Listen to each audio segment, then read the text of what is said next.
say they're ready to work for an inclusive.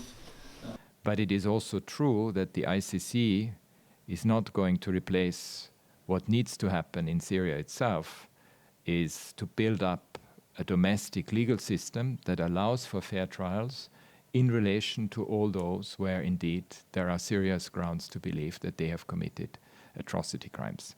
And that goes also for the president or the former president of Syria and whoever was in senior leadership positions. There are indeed serious grounds to believe that they may have committed atrocity crimes, and as a result, yes, they should be brought to justice. And I do not see this different from a transition process.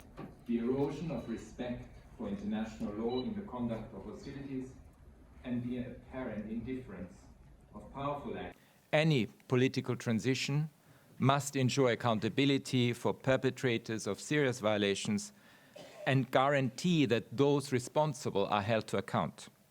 It is imperative that all evidence be collected and preserved meticulously for future use.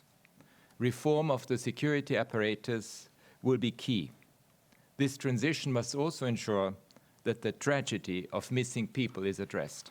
Machado has to be hidden, to be detained, and also if you can update diversion and even gaslighting, and the dangerous. So I hope that within this current environment, that obviously there will be this inclusive, very inclusive dialogue that involves, we always talk about women, peace and security, that involves women, that involves young people, that involves each and every segment of the Syrian society to forge a vision for the future of the country. There is a huge chance for this to happen.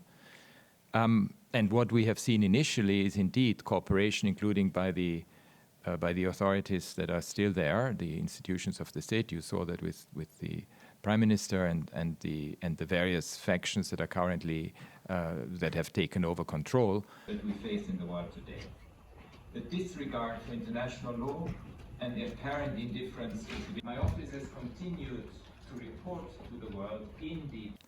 We need to stem the flow of arms into Haiti, Sudan and Myanmar, to put on notice those providing arms, including to Israel and non-state armed actors in Lebanon, Syria, the occupied Palestinian territory, that international law requires states to exercise care that weapons they provide are not used to commit violations. We need to insist that it is not okay and not legal to use anti-personnel mines in Ukraine. It is not okay to provide them for use there, and it is not okay to reduce the threshold for the use of nuclear weapons. Thousands of lives were lost during this time. More than 100. Just this past weekend, at least 184 people were killed in violence orchestrated by the leader of a powerful gang in the Haitian capital Port-au-Prince in the Cité Soleil area. These latest killings bring the death toll just this year in Haiti to a staggering 5,000 people. So I would like you to speak. Swiss News Agency, thank you very much, Commissioner, for the press conference.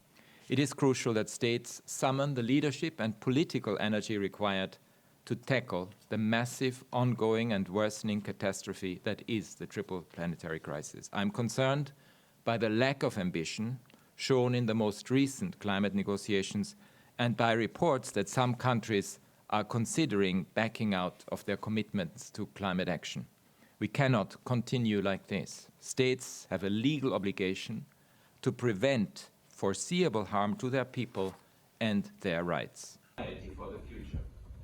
Hope that this would be an opportunity.